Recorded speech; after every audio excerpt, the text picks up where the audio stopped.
Kenapa mereka ditolak? Yang pertama, mereka belum punya persiapan dan belum punya pengetahuan.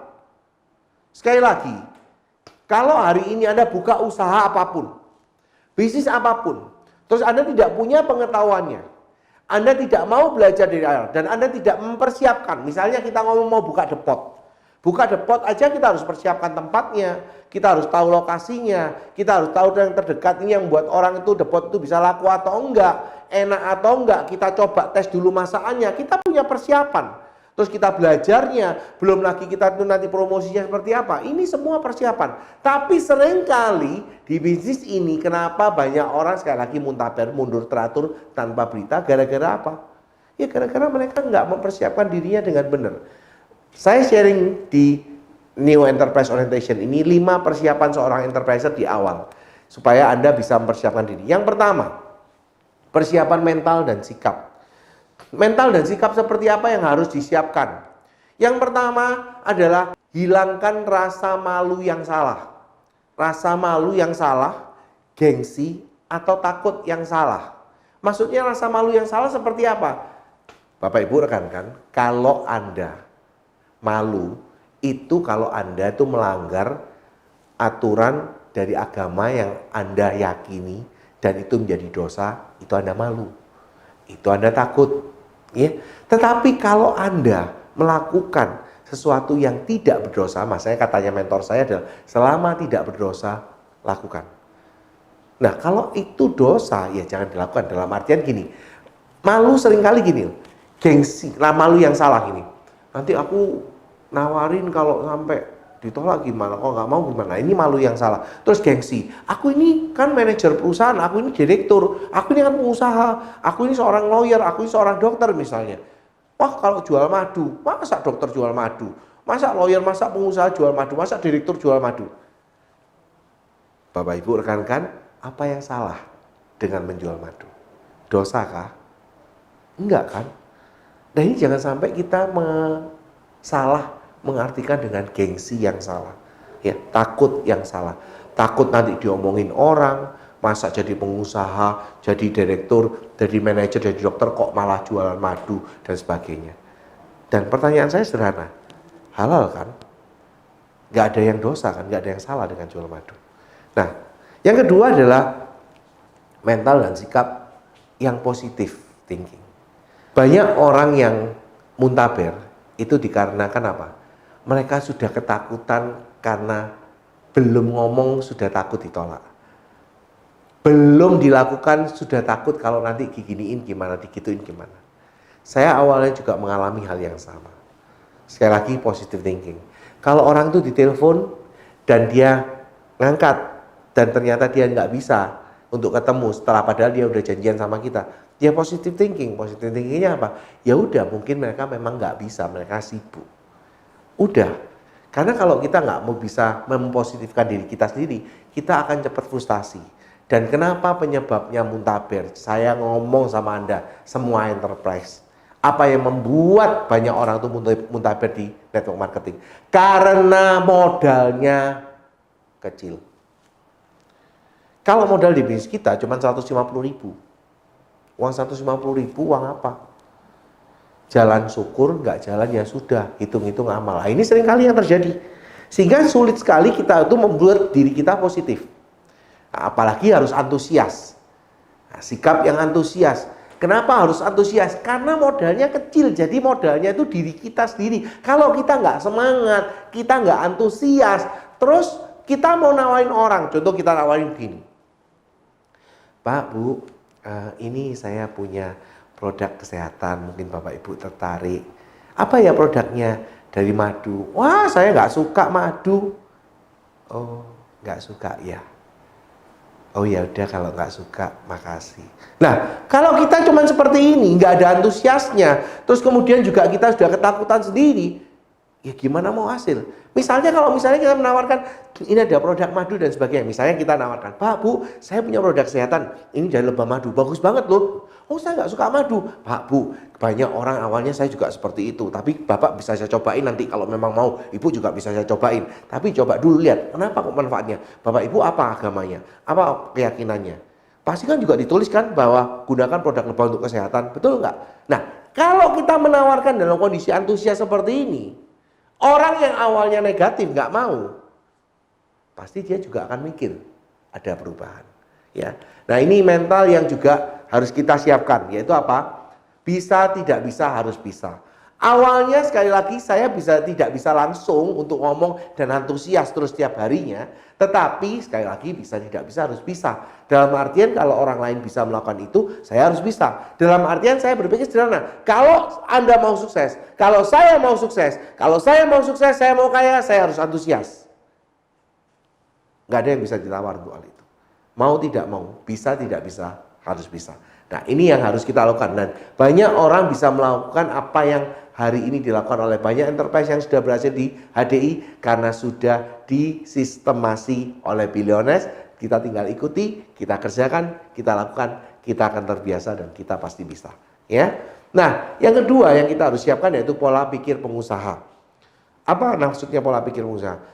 Yang namanya orang jadi pengusaha harus bisa membedakan antara investasi dan biaya. Apa maksudnya? Yang namanya investasi itu adalah apa yang Anda keluarkan untuk Anda membangun bisnis. Contoh, kalau Anda mau buka depot, Anda punya tempatnya, itu investasi. Anda harus punya mejanya, harus punya kursinya, itu investasi. Ya, begitu juga di bisnis ini. Kalau Anda mau menjalankan bisnis ini, Anda harus punya bukunya. Anda harus langganan Billionaires Education Center aplikasinya, BEC aplikasinya. Anda harus dengarkan dari CD-nya dari BEC. Ya, di HP Anda bisa upload. Nanti mungkin setelah training ini Anda akan bisa melihat bagaimana caranya untuk mendownload Billionaires Education Center dan segera Anda download karena itu free dan Anda mendapatkan CD yang bisa Anda dengarkan secara gratis. Terus kemudian itu investasi. Anda juga harus punya HP pasti, itu investasi. Sekarang pertanyaan saya sederhana. Anda jalan HD maupun nggak jalan HD? Punya HP enggak? Ya pasti hari ini punya, mayoritas punya. Apakah itu jadi biaya? Enggak. Kenyataannya enggak jalan HD pun tetap punya HP. Ya. Bedakan, yang namanya biaya itu apa? Contoh gini. Banyak orang, jalan HD ongkosnya gede. Saya harus keluar makan di luar loh. Kalau sekarang Anda makan di luar, itu kan keputusan Anda. Sekarang pertanyaannya, bisa nggak jalan HD terus Anda bawa makanan sendiri? Sekarang pertanyaannya sederhana, Anda tidak jalan HD maupun jalan HD tetap makan nggak? Pasti tetap makan. Nah, pertanyaan ini investasi atau biaya? Banyak orang yang salah membedakan, tidak bisa membedakan mana investasi, mana biaya.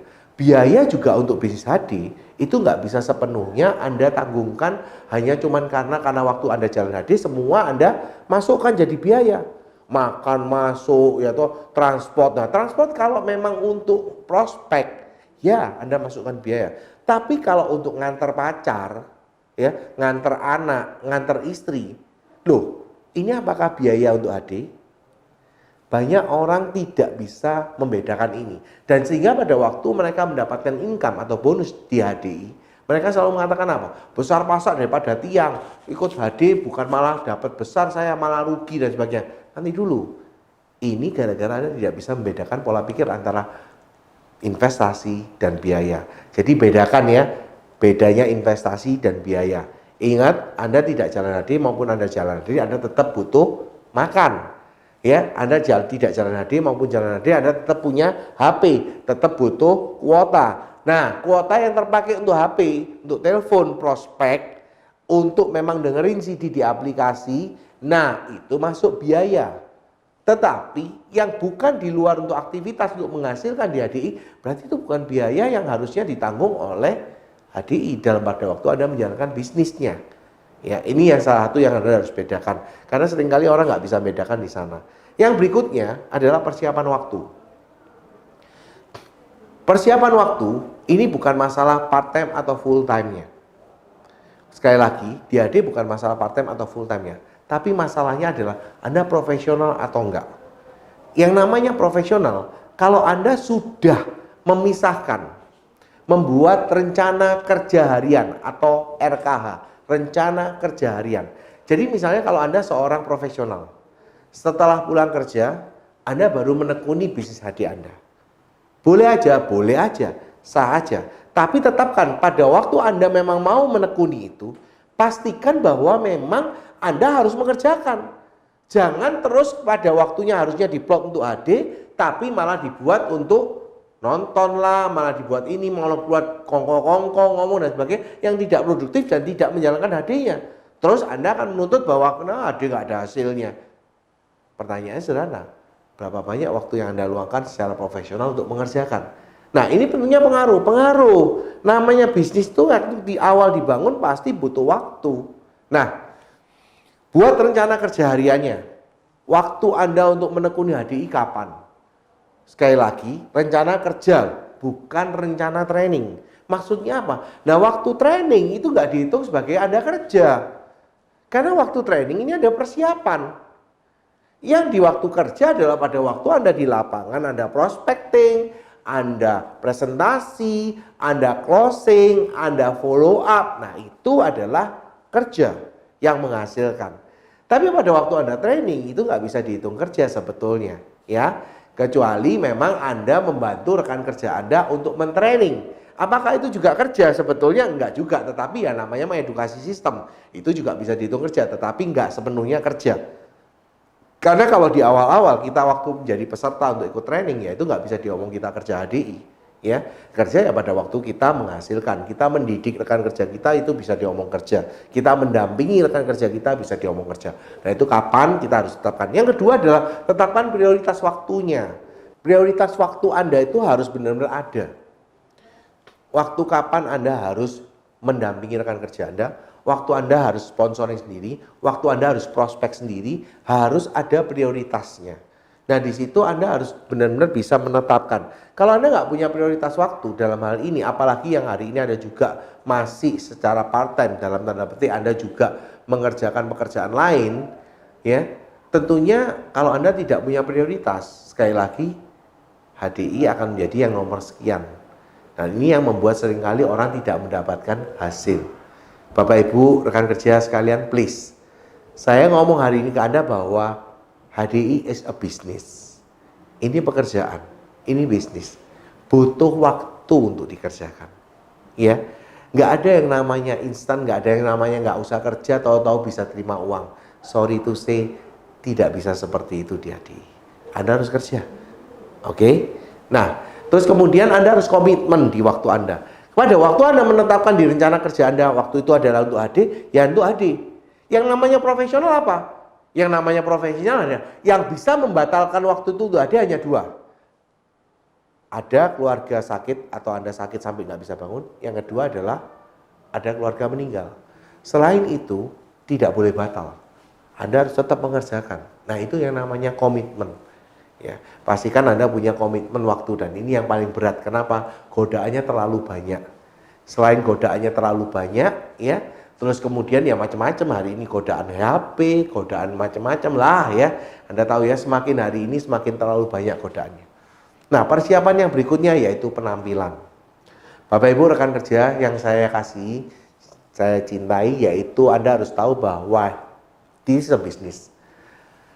Hari ini pun saya juga berpenampilan profesional untuk Anda.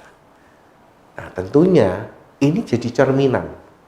Kalau hari ini kita mau menawarkan bisnis, wah nilainya bisa sampai ratusan juta bahkan miliaran. Terus melihat penampilan Anda sendiri di cermin, Anda sendiri aja nggak yakin bahwa Anda ini bisa menawarkan bisnis, ataupun Anda sendiri kalau Anda ngomong bahwa ini loh bisnis sekian ratus juta miliaran dan sebagainya hasilnya. Anda begitu melihat penampilan orang itu Anda nggak yakin, Anda sendiri bercermin ke Anda sendiri juga nggak yakin dengan diri Anda. Terus bagaimana Anda bisa meyakinkan orang lain? Nggak mungkin. Nah, bagi yang pria, sekali lagi saya tidak minta penampilan Anda harus mahal, enggak. Penampilan Anda sopan dan rapi, ya, tentunya. Mulai dari rambut, ya, usahakan rambutnya jangan gondrong, itu aja. Jangan juga gundul. Ya, kenapa? Karena masih belum terbiasa orang di sini untuk gundul, ya, meskipun ada ya kalau artis dan sebagainya, tapi masih belum terbiasa. Kecuali kalau memang sudah karena keadaan, kondisi, faktor genetik, ya, karena memang harus botak dan sebagainya, itu lain kata. Ya, tetapi itu pun juga harus Anda gimana caranya Anda memperbaiki penampilan Anda. Kemudian wajah. Ya, ini juga penting, ya. Pastikan tuh bersih dan terus berseri ya, ini juga penting. Bau mulut, please. Jangan mau prospek makan durian atau makan pete, terus yang Anda ajak ngomong nanti pingsan kena baunya. Ataupun Anda yang sudah juga punya bau mulut, masalah bau mulut. Ya, kita punya Prolis, ayo dikonsumsi. Apa itu Pak Prolis? Ikut PK, oke? Juga bau badan, ya. Jangan sampai orang tuh deket sama Anda sudah pingsan duluan, di presentasi sudah pingsan, nggak konsen kena bau badan Anda. Ya gimana Anda mau bisa menawarkan bisnis yang betul menghasilkan ratusan juta bahkan miliaran, tapi bau badan Anda tidak merepresent, tidak menarik. Saya tidak minta Anda harus wangi, pakai parfum yang mahal, enggak. Tetapi Anda harus jaga bersih dan tidak bau. Oke, itu minimal.